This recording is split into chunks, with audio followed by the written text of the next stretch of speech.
At para sa ating mga balita, tanimbala sa NAIA, balik operasyon na, mga taga-Syria, bakit nagpapatayan na? Pero bago natin umpisahan ang ating mga balita, mangyari po lamang na i-like ang video ito para sa patuloy na paghahatid natin ng ating mga updates mula sa loob at labas ng bansa. Malaking tulong po ang inyong like para sa aming mga content creator. Maraming salamat po mga kababayan.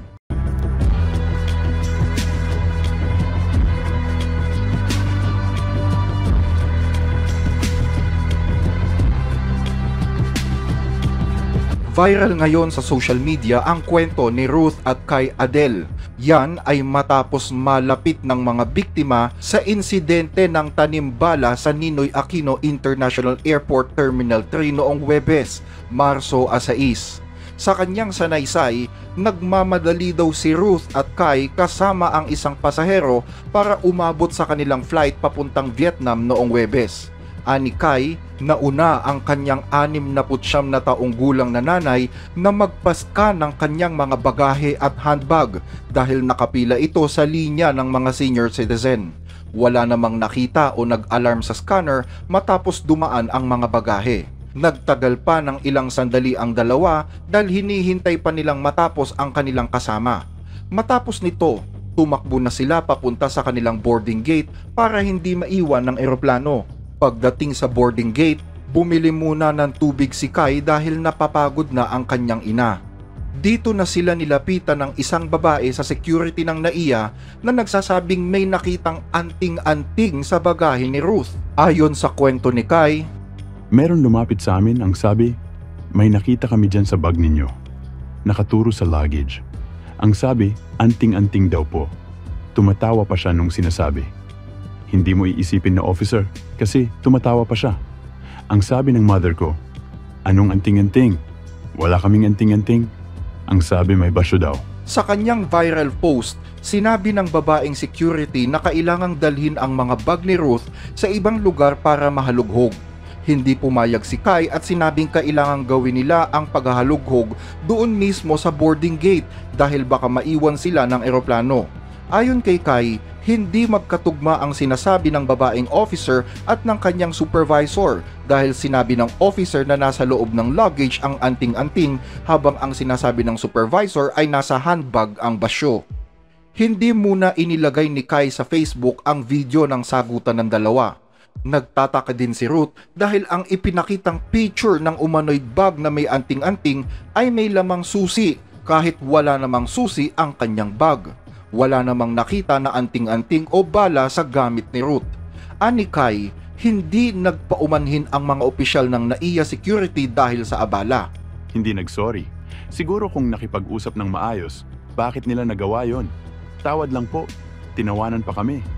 Feeling namin na discriminate, parang tinratong basura kami sa sariling bayan. Dagdag pa niya, naging hysterical daw ang kanyang ina hanggang sa pagsakay ng eroplano. Ayon kay Kai, nakuha nila ang mga pangalan ng officers na humalughog sa kanilang mga gamit. Binibigyan namin sila ng chance para makipag-usap sa amin. Eksplanasyon lamang ang inaantay namin sa kanila. Hindi namin ini-expect na lalaki ng sobra kasi sa amin, tourist awareness lang po para makapag-ingat yung ibang kapwa senior citizen at kapwa biyahero namin. Ang tanimbala o laglagbala ay isang modus na lumitaw noong 2015 kung saan di umano'y may ilang tauhan ng paliparan na palihim na naglalagay ng bala sa bagahe ng mga pasahero nang wala silang kaalam-alam. Ang layunin nito ay makapangikil ng pera mula sa mga biktima kapalit ng hindi sila arestuhin sa pekeng kaso. Makalipas ang halos isang dekada, may mga pangamba na muling bumalik ang ganitong sitwasyon o gawain matapos ang insidente noong March 6 na kinasangkutan ng mag-inang Kai at Ruth. Dahil dito, maraming pasahero sa Ninoy Aquino International Airport ang nababahala ngayon at nagsimulang magbalot ng plastik sa kanilang mga bagahe bilang proteksyon. Maging ang NAIA mismo ay nag-aalok ng serbisyo ng pagbabalot sa halagang 160 pesos bawat bag. Noong huling bahagi ng 2015 nang lumabas ang mga ulat tungkol sa modus na nagaganap sa NAIA kung saan karamihan sa mga target ay mga overseas Filipino workers, dayuhang pasahero at mga nakatatanda, Isang Pilipinong balikbayan ang siningil ng 500 pesos ng 2 tauhan ng paliparan matapos makita ang bala ng kanyang bagahe. Samantala, isang Amerikanong misyonero naman ang nagsabi na sinubukan siyang kikilan ng 30,000 pesos ng mga tauhan ng paliparan. Mula Enero hanggang Nobyembre ng 2015, mayroong tinatayang 30 insidente kung saan hinarang ng airport security ang mga pasahero dahil sa umano'y pagkakaroon ng bala sa kanilang bagahe. Iginiit ng mga otoridad, partikular na ng Aviation Security Group ng Philippine National Police, na walang kinalaman ang airport police sa naturang modus. Ayon sa AVSEC Group, ang pagdami ng mga kaso ay dulot ng mas mahusay na pagsasanay ng kanilang mga tauhan. Samantala, nagsagawa ng investigasyon ngayon ang Office for Transportation Security or OTS ng Department of Transportation sa 40 tauhan nito matapos makatanggap ng mga reklamo mula sa mga pasahero. Ang OTS ang pangunahing responsable sa seguridad ng paliparan, habang ang AVSEC Group naman ang responsable sa pagpapatupad ng batas. Matatandaan na umani ng matinding batikos ang Administrasyong Aquino kaugnay ng isyong ito, lalo na matapos maliitin ni Presidential Communications Secretary Herminio Coloma Jr. ang mga pangamba ng publiko at sinabing kakaunti lamang naman ang nabibiktima ng modus na ito. Matatandaan din na sinabi ni Pangulong Benigno Aquino III na ang usaping ito ay pinalalaki lamang. Dahil dito, inatasan ang National Bureau of Investigation or NBI na bumuo ng isang espesyal na task force upang magsagawa ng masusi, malalim at komprehensibong investigasyon at case build-up kaugnay ng umano'y modus. Binubuo ang task force ng 7 operatiba mula sa Anti-Organized and Transnational Crime Division. Buwan ng Nobyembre nang magsimulang magpatupad ng mga bagong alituntunin ang mga opisyal ng paliparan at security.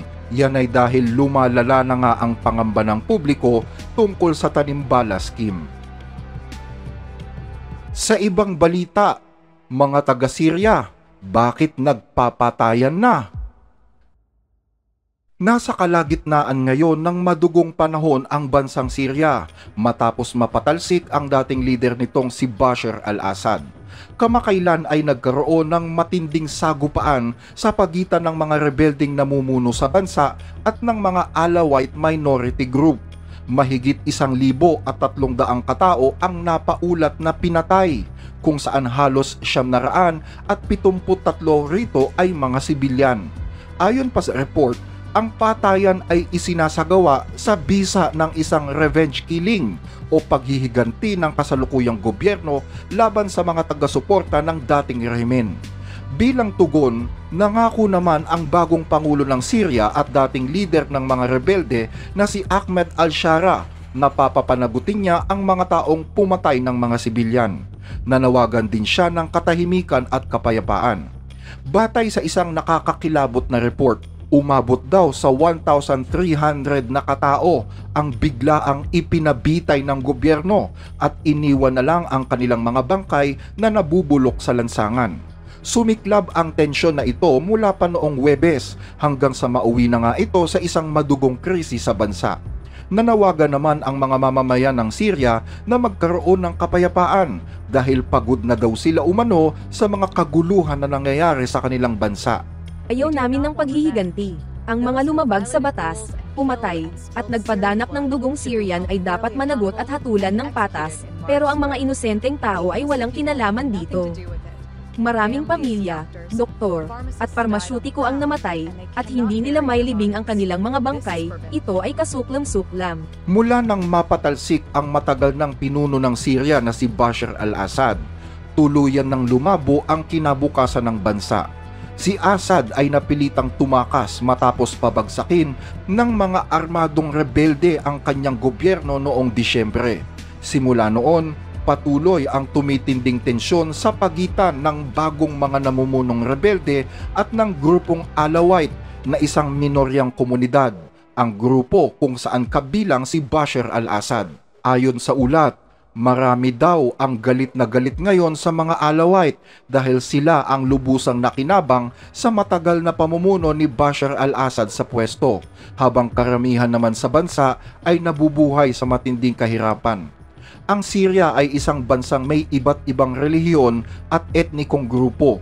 Ang mga rebelding nagpabagsak kay Bashar al-Assad ay kabilang sa Sunni Arab community na majority sa bansa at nakakalat sa iba't ibang bahagi ng Syria, habang ang mga Alawite ay karamihang nakatira sa mga coastal regions. Dahil sa mga bundok at kagubatan sa rehiyon, nagawa ng mga loyalista ni Assad na magtago at muling magtipon. Iniulat na may humigit kumulang 5,000 pro-Assad insurgents ang nagtitipon ngayon sa lugar. Noong nakaraang Huwebes, sumiklab ang labanan sa pagitan ng mga loyalista ni Assad at ng bagong security force ng Syria. 148 ang namatay sa panig ng mga insurgents, habang 125 ang napatay sa panig ng security group. Pero hindi lamang sa pagitan ng mga armadong puwersa nagaganap ang karahasan. Nakita din ang mga security forces na gumagamit ng helikopter habang naghuhulog ng bomba sa mga lugar na tinitirhan ng mga Alawite. Pinasok din ng puwersa ng gobyerno ang mga coastal towns at may mga ulat na biglang binitay ang maraming residente doon.